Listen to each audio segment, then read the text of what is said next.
the success and like within our team and in business and in life, it comes through practice. It comes through the right habits. It comes through, the things that you do repeatedly.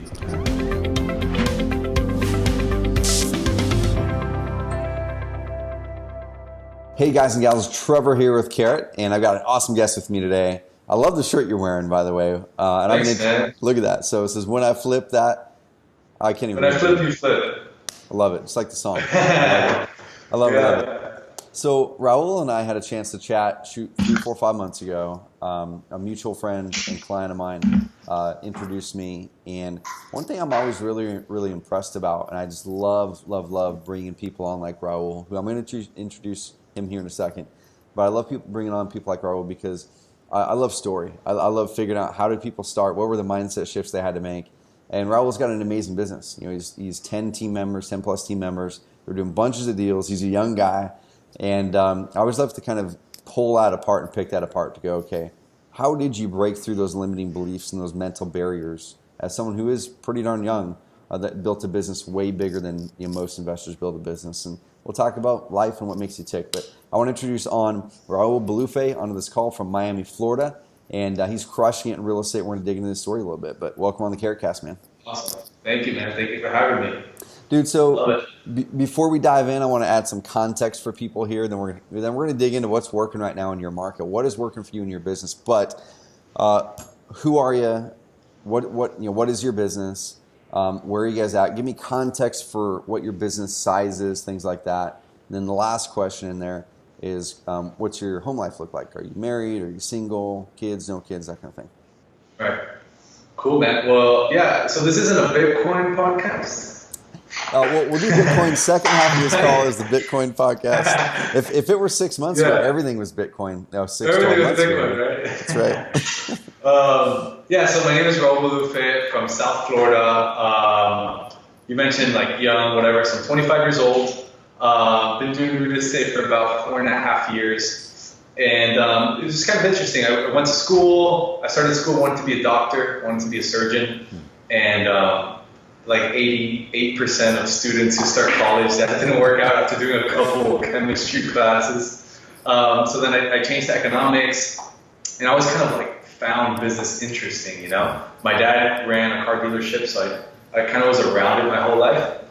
And just got into it little by little, started like working there, washing cars and selling cars and doing like internet, then doing finance, little by little, just kind of like stepped it up. And that was like the best school anybody can get. It's like a sales school. I'm sure a lot of investors can attest to that, man. It's like, I don't know, I would take that over anything. And so I saved up some money, bought my first rental property.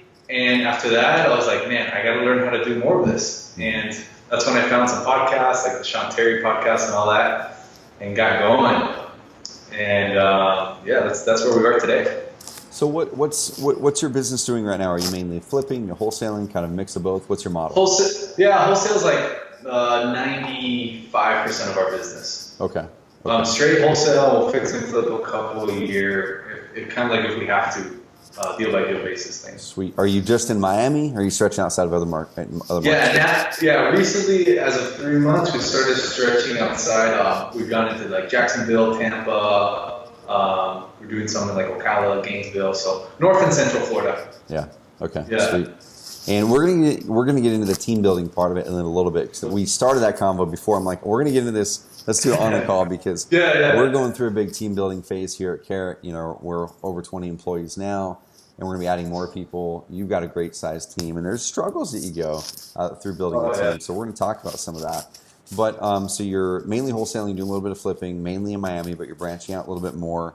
What's home life look like? You single? You married? Yeah, so currently single, young, and I don't know, just kind of like exploring the experimental, doing a bunch of things phase. I'm also really busy in the business, so it's tough for that, You're living life, man. My younger brother, so I'm 36, and he just turned 30. He lives in Scottsdale, Arizona, and he's got a company called Athletes Brand. He works with a bunch of professional athletes, helping them kind of build their legacies, and he's got a clothing company. And anyway, he's up here at my house for a week, and that was a conversation that we were having.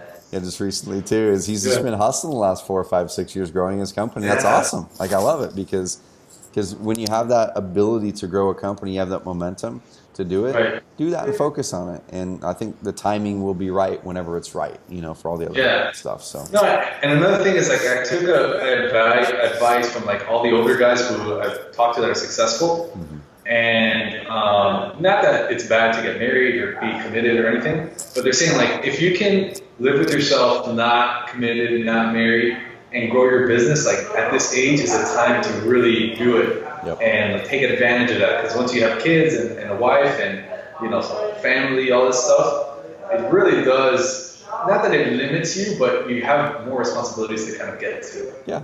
So I listened to their advice. I'm like, all right, that's what I'm gonna do. I'm gonna do it for a couple of years and see what happens. I love it. I love it. Last question, business related, like on this, and share whatever you're willing to share, and you don't have to share everything, but what's the volume of your business look like right now? So people have context. It's like he's not a newer investor at all. So what's the volume of your business right now? We're about 90 to 100 deals a year. Okay, awesome. Yeah.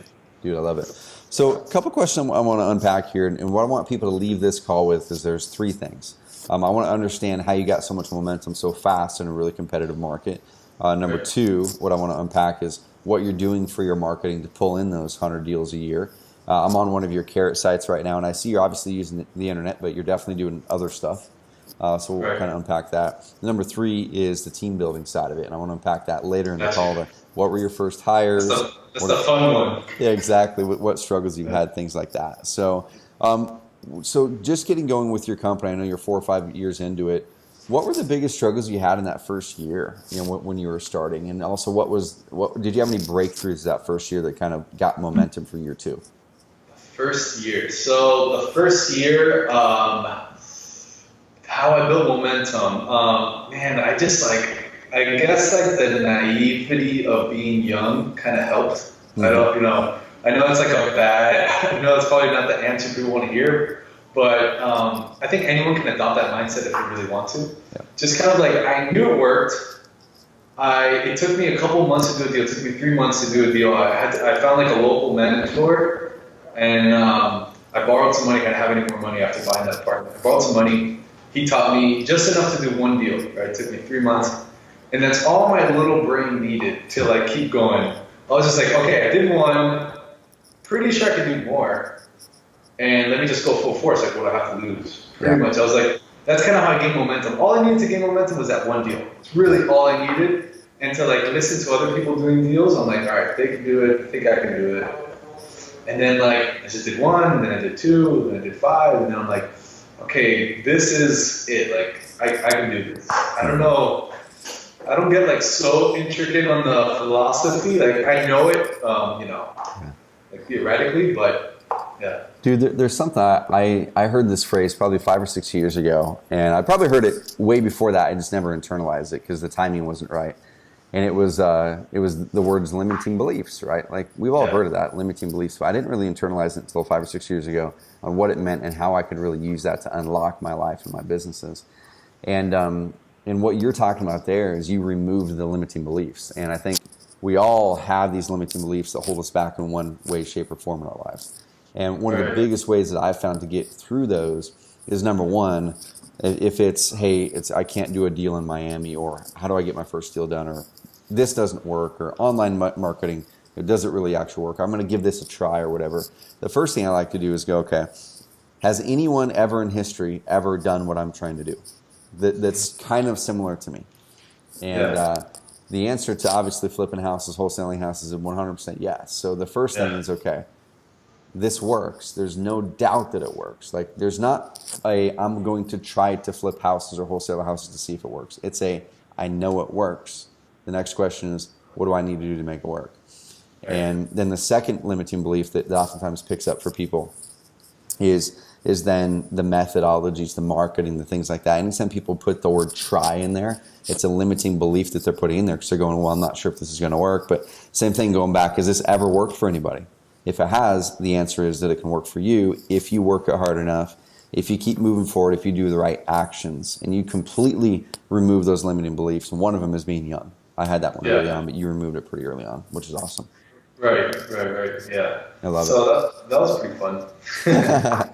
So going into year 2, 3, 4, have you been wholesaling and flipping the whole time? Have you shifted your model as the market got hotter? Yeah, I think just like a lot of wholesalers, you want to shift to fix and flip for a little while, Yep. and that sucks. Hmm. With That's probably the best word I could describe it with. So I started doing some fixing and flipping, not too much, but I did a little bit, and then kind of just shifted back to wholesale. Gotcha. Okay. So let's unpack the marketing side of it, because you can't pull 90 to 100 deals out of a really competitive market like Miami without getting pretty darn good at marketing. And I probably a couple episodes before this one, it hasn't been published yet, but I did a marketing rant. It was like a 30-minute marketing rant podcast episode where for 30 minutes I was talking about marketing and the misconceptions and the ways that people that say that they want to become a good marketer, they're not showing the traits that it are. So I show you in that podcast the traits and the things that I do. Marketing is a big deal. So if you don't mind, let's break down what is working right now in your business to drive those 10 deals a month. Gotcha. So we're a little bit different than most wholesale companies. I actually get a ton of deals from MLS. Cool. So our marketing, we do a lot of marketing to like real estate agents. We have like a lot of follow campaigns set up, like drip campaigns for agents. We do things like that. And then the other thing that's working really well for us is still direct mail. Direct mail down here, it's really competitive. It costs a ton of money, but it still works. It's still profitable. And that's the main thing. And then we do some we just started with an SEO company for our Sell House Now cash brand. And we use CRI also for our capital raise investments, which is like our buyers.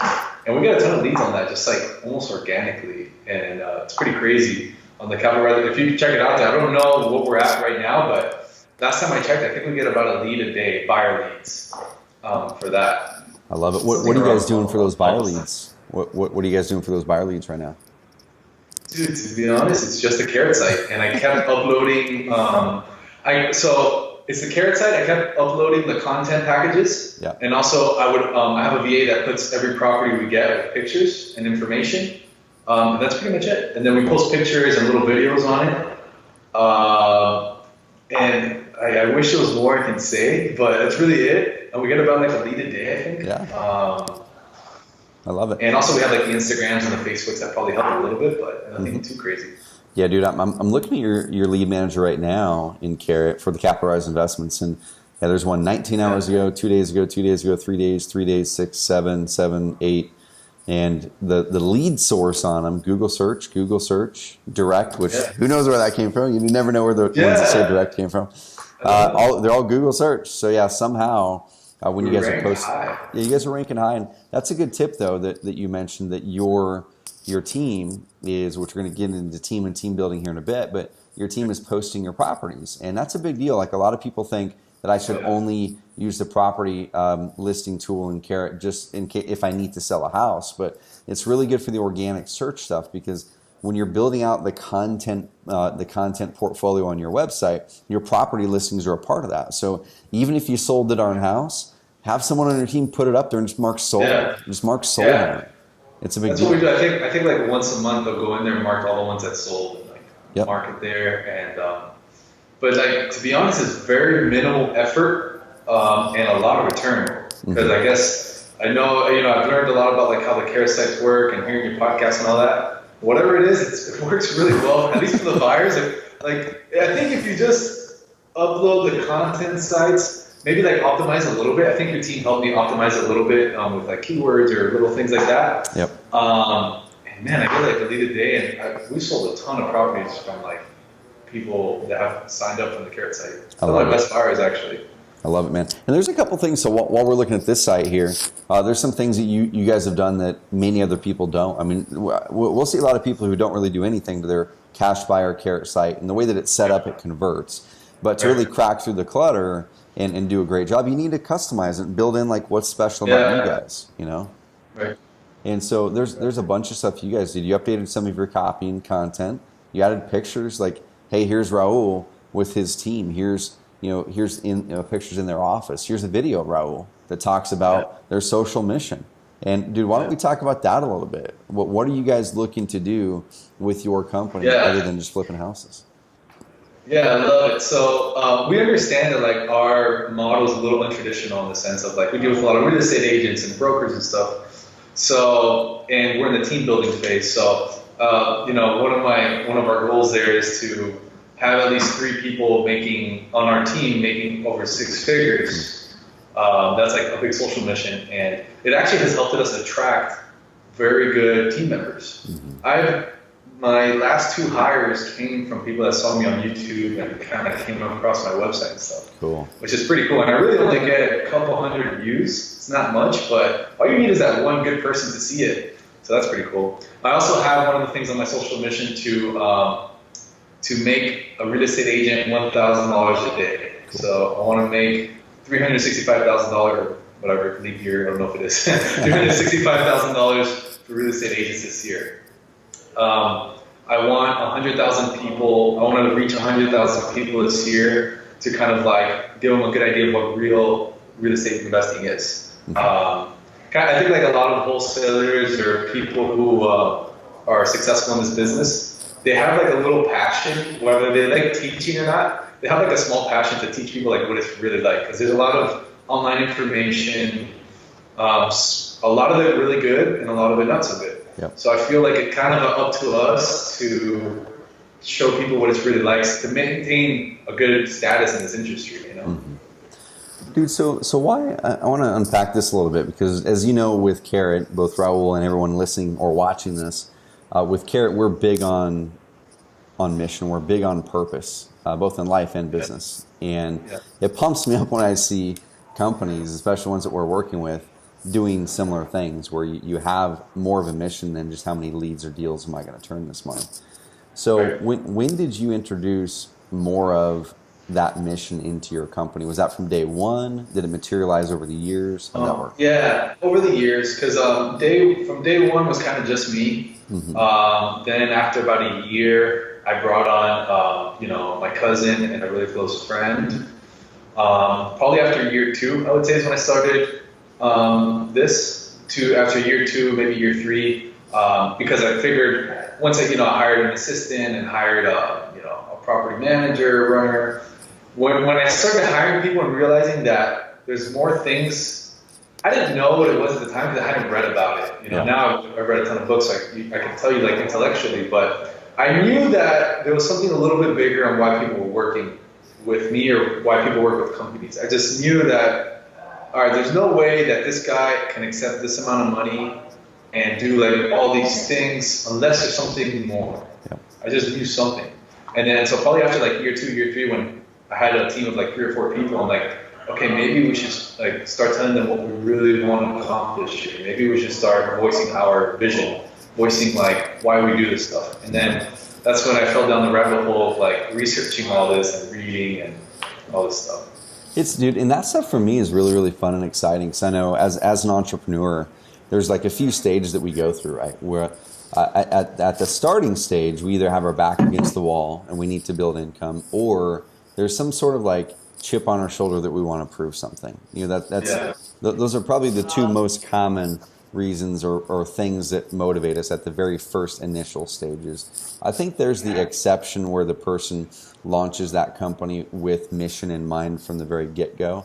Yeah. That's the exception, and they're very, very fortunate that they found that early on. I know I didn't at all.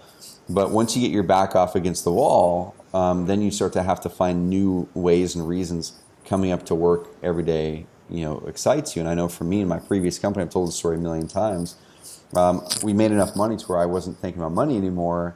And so I was getting just wore out and drained in my company. And we would sit there and make financial goals every month and every year. And it was exciting for like 2 seconds until I realized like I'm already not spending my money. So why am I going after something that I don't even need or want more of? Right. And so then when we started to build Carrot, we worked into our annual planning where you have to have financial goals, because in order to really reach a big mission, you have to have an organization that can support that, right? You've got to have, it can't be a one-man show or one-woman show. Have that value created. Yeah, you've got to have the value created. So when we pick our annual goal number, we look at it and go, okay, here's what we would do if we stay on our current trend. Well, here's our ambitions. Here's where we want to go. Then we always write this big question on it next to it, and we say why. Like, why does that number matter? Does that number actually amplify our purpose and our mission and our business? Does it actually materially matter to the purpose and the mission? If it does, we're pumped about hitting that. We're gonna hit it because it amplifies the purpose and mission. If it doesn't, I'll be the first one to go, cool. We're just gonna scale back the business, and we're gonna cut down our work hours by 3, 4, 5 hours a week, and I'm just gonna enjoy life better. Yeah. So that's so key, man. I mean, I wouldn't recommend for like people starting a business to think about it so heavily. Definitely come up with some kind of mission in your mind, like I want free time or something, and then go for that. Don't, because then I feel like people get like super drawn up into, hey, I want free time and I want to help this amount of people. It's like, that's awesome, but just go out there and like make things happen, and then figure that part out after, Dude, I love it. It comes organically. Yeah, exactly. And I feel like you don't really know what you want your big mission to be unless you already start creating value in that marketplace. Dude, that's such good advice. Everyone, go back and listen to that last minute, because it doesn't matter if you're newer in your business or if you're 5 years in. If you're pressuring yourself and like beating yourself up mentally about finding your purpose or finding your mission, that's very similar to my story, dude. Like, you have to release that pressure, and you've got to find something simple but that matters. And if free time is it, or for me that year 2012 was, man, I'm going to quit looking for my purpose and my mission. My mission this year is to look back at the end of the year and with conviction know I did the best I could possibly do at everything, which meant paring things down, which meant doing less, which meant being a better father, better husband, not putting the dish on the counter but washing it and putting it in the dishwasher, like little things like that. That was my mission that year, and it worked. Yeah, that's awesome. It was awesome. Yeah, I think simplicity is key to those kind of things. So with that mission, kind of going into team stuff a little bit here, out of order, but with that mission, how has that mattered to your team, and like how do you guys work that into your just normal everyday work environment? Right. So also like to kind of explain a little bit more. So obviously, like, I'm a young guy, so I've kind of found like a passion in getting younger people to work and kind of shift their mindsets a little bit to like the ordinary society type of mindsets that have been going on for generations. Yep. So young people are attracted to money and shiny things, right? So I think like a lot of marketing is sometimes shiny and stuff, and I don't think marketers do it because they want they want to just show off. They do it because they know that's how they can grab your attention. They really make an impact on you. So the reason I'm saying this is because that's kind of like the way that I've been able to help the team out, and on a daily basis kind of like drill that into them. Like, all this happens kind of systematically, it's like, it's not just, you don't just wake up and poof, you're like, have this mindset that's crazy. Like, you have to train yourself every day, So we do like the Monday meetings, and I spend a ton of time with my team still. We have like creative meetings and things like that. We're constantly doing mock like sales negotiation kind of role play things, and we're just kind of like drilling. I'm drilling the idea that the success and like within our team and in business and in life, it comes through practice. It comes through the right habits. It comes through the things that you do repeatedly. And I don't know if that's a kind of long way to answer your question, but what I was trying to get at is the younger people, it's kind of hard to like put them in your world. It takes a little bit more of like, showing them the things that they want to see. And then you like start conditioning them and be like, I say it like if I'm doing some kind of cold or something, but you know what I mean? Like, I'm doing, like, that's the way that we kind of train each other. Yeah. And they hold me accountable for a bunch of things too. And that's the thing, man. Like, you're giving them those foundational life lessons early on. So you kind of opened up a can of worms here, and I want to completely dump that can of worms on the table here, because you mentioned that you work with them to kind of hone their daily practices. How do they hone that mindset? What do you do, man? Like, what do you do on the daily basis, or what do you try to do on the daily basis to continue to hone that mindset? Right. So I'm a big believer in like mornings. I love mornings, man. There's a book, The Miracle Morning. Read it by Elrod. A really good book. I've read it like 3 or 4 times, and so I kind of try to mimic that as best as possible. I like to wake up I like to wake up early, do a little bit of meditation or silence. Then I like to write what I'm grateful for about 5 minutes. Then write some goals down for about 5 minutes. Then do some exercise. It's pretty much like a simple way to put it. Yep. And I do all that before checking my phone, before like checking emails or anything work related. Pretty much to the best of my ability, right? There's some days that like you have to rush out the door and this and that, but that's like 5 to 6 days a week. I will do that. Cool. Do you do anything as the day goes on or the afternoon, or you kind of mainly just, man, if I nail the mornings, my day's awesome? Right now, if I nail the mornings, my day's off. I'm trying to figure out the rest. Yeah. But I'm kind of like, I'm very like simple-minded. I don't know if that's a good or bad thing, but like I'm like, okay, let me master the mornings. I'll do that for like a year or two, and then I'll start trying to master other things, you know. So then little by little, I'm trying to master like my day and like time blocking. You know, I've gotten better. It's just like I can't say that it's like my routine yet. Yeah. Almost. Dude, that's something I'm definitely struggling with. You know, I've got 3 kids, 4, 6, and 8. And I can't use them as excuses anymore because they sleep in longer than than a 6-month-old. And when you have really, really young kids, you know, under a year, and they're getting up all hours of the night, I mean, it is hard to have that routine, but I don't have that excuse anymore. And I kind of worked my way into a bad pattern. That's my number one personal growth goal right now, which I know is going to impact every other part of my life, but I'm still struggling with it. I nailed the fitness one in October last year. I went through that process like, man, this is just a dragon I couldn't slay. And I went through all of the barriers and like, what are the 4 or 5 things that if I could remove these barriers, it would 100% guarantee that I would get back into a physical fitness routine. I removed those barriers. It only took like a week, and we've been crushing it. I need to do the same thing with the mornings, man. I just haven't nailed it. I'm gonna get I also forgot to add that, like, whether I'm in the gym or it's just in the morning or in the car, I try to like listen to either a book or a podcast at least 15 minutes every day, at least. I usually do more, but minimum 15 minutes, just get some education in me. Mm-hmm. I love it, dude. So I want to kind of close this gap on the marketing side of things. So you're using Carrot to build your cash buyer list. You had 600 or 700 cash buyer leads in there. You're posting your properties in there. Everybody needs to be doing that. Even if they're sold, post their darn properties, and they're going to help. You put in some custom content. I love that you put in some videos in there that build people into your world. That, hey, here's Raul. Here's our team. Here's our social mission. Here's how we can help you grow your portfolio. I love that stuff. So go and deploy that stuff on your own Carrot sites, y'all. On the seller side of things, it's mainly direct mail, it sounds like. You do have a Carrot site there, and you've got a good bit of leads. I mean, I think 300, 400, 500 seller leads in there, something like that. What is your overall marketing mix? It looks like it's mainly direct mail. Some of those people Google you and find you online, but what else are you doing? Yeah, so mainly direct mail. I did a lot of pay-per-click ads last year. That's why I got a bunch of leads. But then I kind of had to like backpedal because of team building. We had like a lot of changes in the team and stuff like that. So now we're getting back into SEO for sellers, which kind of like a long-term vision play. I'm not expecting many leads, but we're being like really strategic with him. I think you know him. His name is Damien. I do. He told me he knew. Actually, we got a call yesterday.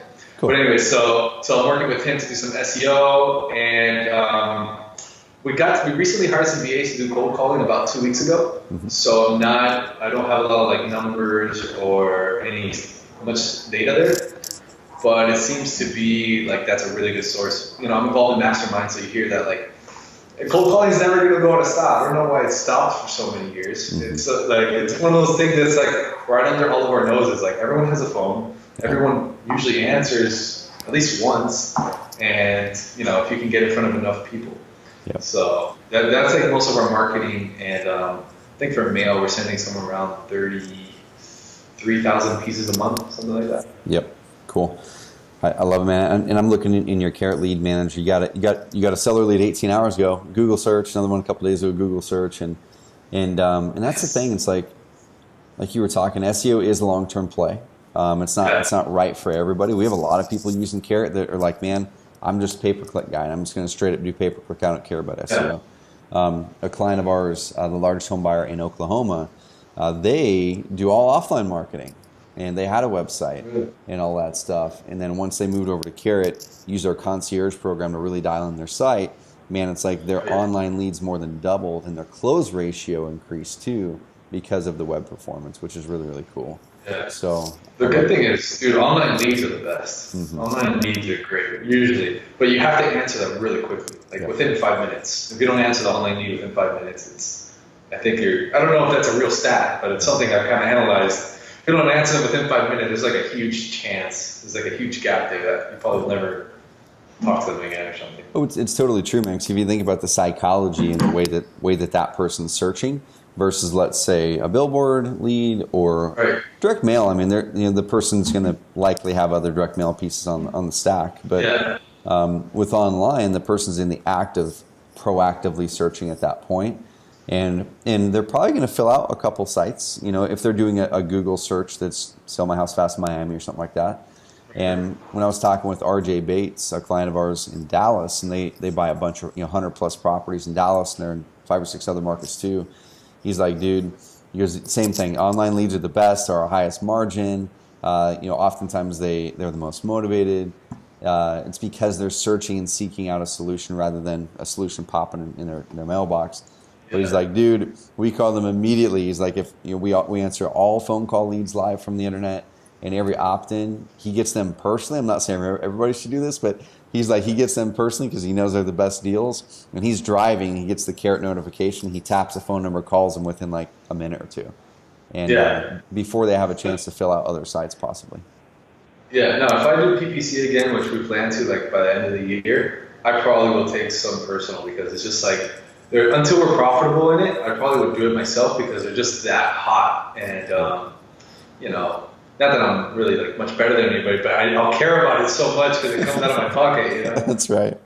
Yeah. Dude, that's such a good tip. So a lot of people listening to this, if you guys are wanting better performance out of any of your marketing, but in this case, online marketing, whether it's SEO or pay-per-click, one of the first things you can do is look and see what's happening after that lead comes in. Because if you're doing PPC in a market and you're going, man, the numbers just aren't there. We worked with some people where all that they changed after our suggestion was their follow-up sequence. Their PPC all of a sudden started working. Like it went from not working, they were going to give up, and then we said, well, are you answering these live? Well, no, it goes to a, whatever, and then it goes to a voicemail, and we call them back, or whatever, and then it's the emails. Well, how quick are you guys getting back to the opt-ins where they're just opting in and not calling? It's always within an hour or two. I'm like, right there. Like if you just do that, your pay-per-click's probably going to start working. That's so key, man. That's so key. Mm-hmm. I love it. Dude, so let's go in the last 10 minutes or so that we've got on team building because early on before Carrot, my father is like the most positive influence in my life, and that's where I think I get a lot of my own positivity, except for one thing. He's a small business owner, and I've always learned that you can never find a good employee, and they're always a pain in the butt. That's the mindset I grew up with. Sorry about that, man. So then what happened is as I started growing my companies, I never wanted employees. I would like get VAs. I would outsource a bunch of things. And all of a sudden I was like the guy in the middle collecting all these reports on tasks that were outsourced and made my life miserable. And then I had to make a mindset shift. So for you, was there a period where you had to make a mindset shift to go from a one-man operation to a team? And what did you have to do? Yeah, dude, 110% mind shift, especially as an investor, as like a wholesaler, flipper, whatever, you're very like deal oriented, like, the deal, do this for the deal, all that. But then when you start hiring people, you start realizing it's not the deal, it's the business, it's the flow of deals, it's the deal, it's the amount of deals in its entirety in which what makes up the business, Yeah. So I guess the biggest mindset shift I had to make was I can't do it all if I want, a company at scale, which is what my vision was. Yeah. And there has to be ways for me to communicate with them and to do what I do or what needs to be done efficiently. Mm-hmm. Whether that's on paper, I'm huge on making videos for everything. Like every week I make at least 3 videos for my team. Like help analyzing this deal, or hey, what do I say to this thing? So I'll hop on the phone and I'll video a call live, and then I'll put it on YouTube. I'll unlist it so that it's just for my team, Okay. and then I'll send it to them. So some of the biggest mind shifts was thinking like scale, you know, like I don't know if that makes sense to a lot of people or not, but mainly what that means is kind of just think at the end of mind, like how can you do it if you were new, if you had to hire yourself and tell yourself what to do, like what would you say, you know? And what really helps with this is asking like random people that like friends or something, be like, hey, look, this is how I acquire a deal, like what questions would you have? Well, you know, where do I find it? You know, how do I make the offer? How do I know the repairs? And how do I send the contract? I'm like, oh, perfect. And you write everything down, and however you want, whether you want to write it or make a video or something. So I think like the biggest mind shift was thinking like beyond myself, like, and not to go off on a little rant, just 2 seconds, but when I think of like these CEOs that leave their company or something, that like kind of scares me. Yeah. But as I grow my team, I'm like, I completely understand it now. It's like, that's the reason that people really make companies to like built to last, you know, like for scale. And I know that went a little far, but that was like the biggest mind shift. It's just kind of like thinking beyond myself. Like, how can it be like, how can I add value to the people on my team, and those people add value to the clients that we're serving, you know? And how can I write it down or put it somewhere that they can see it over and over? Dude, there's so many levels of it. I did a podcast, the same thing. It's not out as of the time we're recording this, but I think it'll be out around this time, where I did an episode walking through, based on a question someone sent me, like these are the different ceilings that I had hit in Carrot as a business, and these are the things that we had to do to get through it. And I walked through both the revenue timeline and also the team member timeline, because it's way different going from 1 to 5 people, 1 to 8 people, as it is going from 10 to 18, 10 to 20, and then over 20. There's big things you have to do. And the funny thing is, like you're mentioning, when I was going through that kind of recounting what I had to do to get over each hump, there were 2 things. One of them was I had to change the communication cadence and the style we did it, because now you have different levels of people and you need to communicate, you need to add communication levels. And number 2 was we had to create processes. Like every single time, that's how you get through those things. You need to be coached. You need to have a good coach or mentor. But it's communication change and it's process increase, and that's what you were talking about there. So I want to roll back really quick on some team stuff.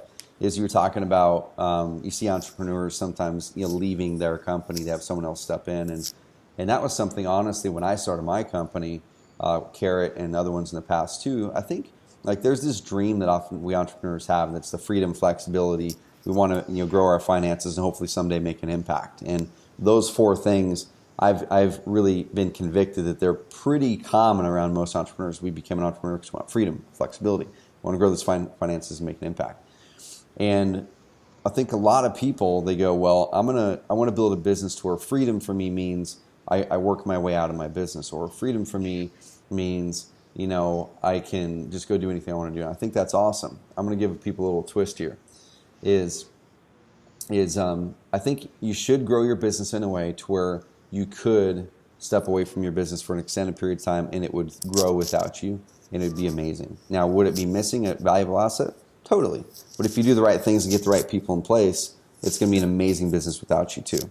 So I think you should build your business so it could do that. I'm going to emphasize the word could.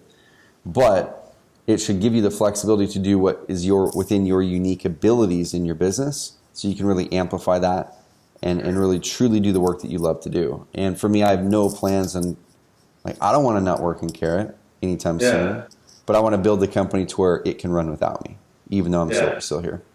That like philosophy is so weird to me. Like when you hear all these stories of like these big CEOs or the, owner founders, and then like getting fired from their company or leaving, it's like, how could you do that? It's like your baby, Yeah. But then you kind of start understanding. Well, if the people get fired, you're kind of screwed there. But like leaving, I get it. Especially if like you plan on doing a venture that kind of coincides with what you made. I don't think it's a bad thing. It's just it's weird to grasp it unless you start building a team. And I mean, our team's not that big. We're about 10 people, but I'm already starting to see like, oh, okay, like I think like as these people grow, they can pretty much do what I do, and then I can focus on different things. And if that means me being like a CEO in this company, great. If not, so be it. You know, like kind of whatever is best for the entity. You know, Yep. separating like personal and business is huge. I think for like growing and stuff. Oh, 100%, dude. And kind of in my experience, those company owners who end up stepping away from the company or selling it, there's nothing wrong with either. Like there's not. But I think what happens is our mission has adjusted or shifted, and that business no longer supports it. And so that's something that we're really careful of here at Carrot. Is like I'm really convicted on our mission and what we're going after, and Carrot is a massive part of it. And so that's something we all have to be careful of is, number one, have a mission and purpose. Because once we get over income thresholds, and that's why I stepped away and sold my last company to my business partner, was we didn't have a mission that hit me at my core that made me excited when I got up in the morning. We'd hit our income goals. And I'm like, what? Why am I here? You know, it's not a fun feeling. Yeah, at all. That's not fun. So, dude, what's next for you guys? You're in a competitive market. It sounds like you've got a great team. Kind of what's next for you, Raul? Dude, right now we're big on like the team building thing. So we have 4 people that was recent hires that within 2 months that we're kind of training, and we've taken the approach, which I don't know if this is a value or not. It's kind of like I listened to a podcast of kind of like how Google build their AdWords team, and they just got like a bunch of people that were qualified. They made them do a bunch of tasks, and then little by little they started seeing where they were best at, and then that's where they would run. So we were taking that approach. So we got 4 people, and they're all going through the same training. They're all going to do different tasks in the business in like different departments. And then at the end of like the 3 months that their training is, we're going to sit with them and say, hey, like, what did you like best? What were you best at? And then that's kind of where we'll go. So that's kind of like the long way to say that what's next is that we're growing, and hopefully growing throughout Florida. We want to grow through different parts and take like our MLS model and go in different places, and then kind of grow the off market online. I was really big, like I said, I'm very simple minded. So I'm like, all right, MLS I'm good at. So I've done it for 3 to 4 years. That's like all I focus on. So we got really, really good on it. And now it produces like a ton of income for us just on that. So now I'm getting really, really good at direct mail. And then that might take me less time because, you gain knowledge and all that stuff. Yeah. Now I'm getting good at that. Now I want to get really, really good at SEO and pay-per-click, then really, really good at other things. So that's kind of in a nutshell what's next. Like I don't see myself exiting like the wholesale or any of that anytime soon. It's more just like I want to gain a lot of expertise in different little sectors and grow like a really badass team. I love it, dude. I call that traffic stacking, or lead stacking is used in a lot of different frameworks here in the wholesaling side of things. I'm not going to use that because lead stacking is also like a direct mail list, terminology. But so with direct mail, as an example, are there certain types of lists or certain types of direct mail pieces that are working well for you? Like, are you doing postcards? Are you doing letters? What types of lists? Yeah, postcard is still what I'm doing. I wish I had one here. I don't have one in reach, but it's like a little white one, and it has like kind of scribbly letters and like painted little houses and stuff. And as far as lists, the inheritance lists work really well for us. High equity lists. We do like 30-something thousand, so I like to pull like big lists. So high equity works well. Pretty much just anyone who could sell our house, we try to reach them. Yeah. Like I said, I'm still getting really good at it, so we're still testing a bunch. I can't really say with a ton of conviction which one's the best. Totally. But I do know inheritance works really well for us. Sweet. You might have said this earlier. How many pieces are you mailing out per month? And if you have the stat, what's your response rate right now? So 33,000 pieces a month. Okay. And we get about a 0.6% response rate, and then about 0.4% of them are like leads. Yeah. Okay. And those numbers are pretty common. I hear those types of numbers. Pretty common. Yeah. But man, I mean, now we're getting really good at this, like the follow-up and the follow-through. And that was a lot of the reason why we got those like 4 new people.